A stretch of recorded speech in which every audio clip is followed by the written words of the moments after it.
चलिए आज बात करते हैं एक ऐसी आवाज की जिसने दशकों तक भारतीय सिनेमा को अपनी पहचान दी। एक ऐसी आवाज जो आज भी हमारे दिलों में जिंदा है। सबसे बड़ी बात यह है कि कोई कलाकार कलाकार नहीं बन सकता, जितना भी अच्छा हो, जब आज तब से सुनने वाले आप जैसे ना हो। कोई नहीं बन सकता। अगर आपने लता मंगेशकर को 80 साल सुना है, 50-60 साल तक सुना है, उसको बढ़ावा दिया है, उसको तालियां दी है, उसको आपको वो पसंद आई है, आपके दिल में उतर गई, तो आपने बताया भी है। ये शब्द आशा भोसले के सफर को बिल्कुल सही बयां करते हैं। एक ऐसी कलाकार जिनका दायरा इतना बड़ा था कि उन्हें सही मायनों में वर्सटाइल क्वीन कहा जाता है। और यह सिर्फ कोई तारीफ नहीं बल्कि उनकी कला का सच्चा आईना है। तो उनकी कहानी शुरू कहां से होती है, इसे समझने के लिए हमें 1950 के दशक में चलना होगा और उस दौर के संगीत और उसे खास साझेदारी को देखना होगा जिसने उन्हें एक अनोखी पहचान दी।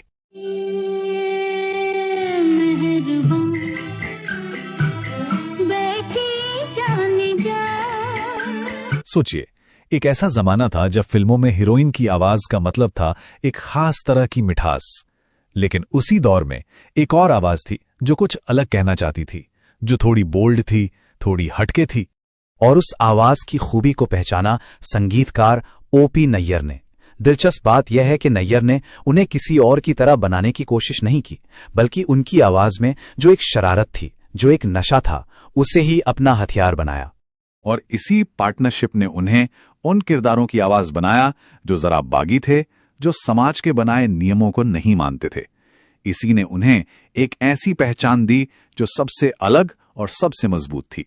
झुमका गिरा रे बरेली के बाजार में, झुमका गिरा रे। तो ओपी नैयर ने तो उन्हें एक पहचान दे दी, लेकिन कहानी यहां खत्म नहीं हुई। इसके बाद आए एक और संगीतकार जिन्होंने उनकी कला को एक नया आसमान दिया। हम बात कर रहे हैं आर.डी. बर्मन यानी पंचम दा की। देखिए, पंचम दा सिर्फ संगीत नहीं बना रहे थे, वो तो एक क्रांति ला रहे थे। वेस्टर्न रॉक, जैज, पॉप सब कुछ इंडियन म्यूजिक में मिला रहे थे। और इस एक्सपेरिमेंट के लिए उन्हें एक ऐसी आवाज चाहिए थी जो कुछ भी गा सके। और फिर इन दोनों ने मिलकर जो किया, उसने तो फिल्म म्यूजिक के सारे नियम ही बदल दिए।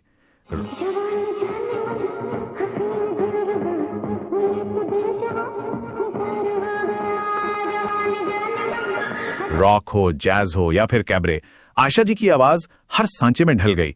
यही तो उनकी खासियत थी। अब सवाल ये था कि एक ऐसा गाना कैसे बनाया जाए जो सुनने में मदहोश भी करे और दिलकश भी लगे। साल था 1971। गाना था दम मारो दम।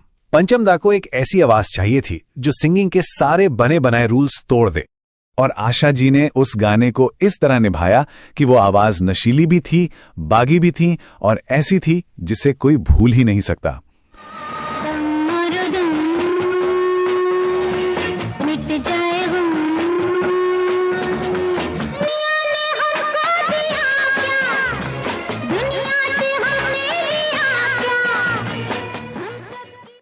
कहते हैं कि इस गाने ने ना सिर्फ उस दौर को एक नई पहचान दी, बल्कि सेंसर बोर्ड की भी नींद हराम कर दी थी।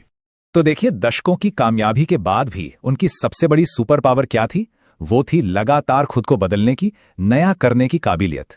इसकी मिसाल है 1981 की फिल्म उमराव जान। संगीतकार खय्याम ने एक ऐसा फैसला लिया जिसने सबको चौंका दिया।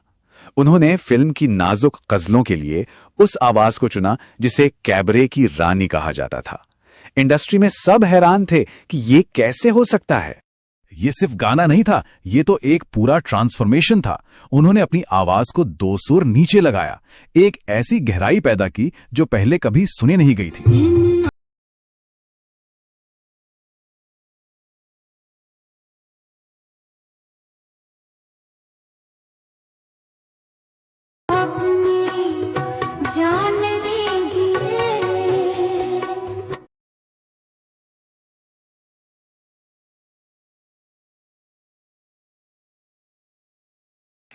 कहते हैं रिकॉर्डिंग के वक्त वो एक तरह के ट्रांस में चली गई थी और नतीजा, उन्हें मिला नेशनल अवार्ड और आलोचकों के मुंह बंद हो गए। ये साबित हो गया कि वो किसी भी जॉनर की मास्टर हैं।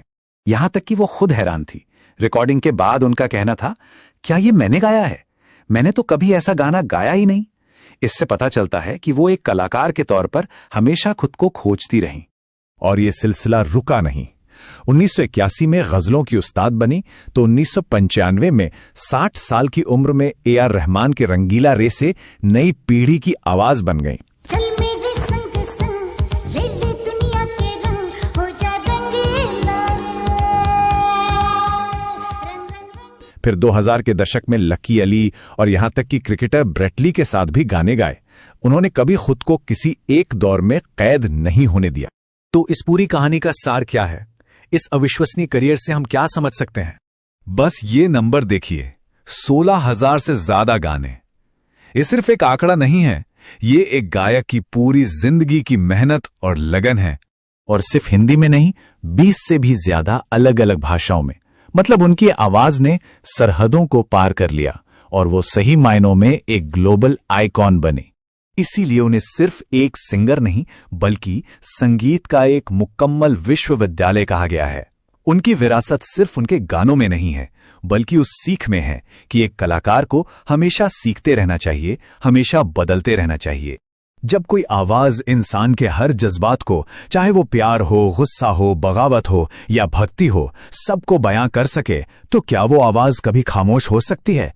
बिल्कुल नहीं। वो हमारी संस्कृति का, हमारी यादों का हिस्सा बन जाती है और हमेशा हमेशा जिंदा रहती है।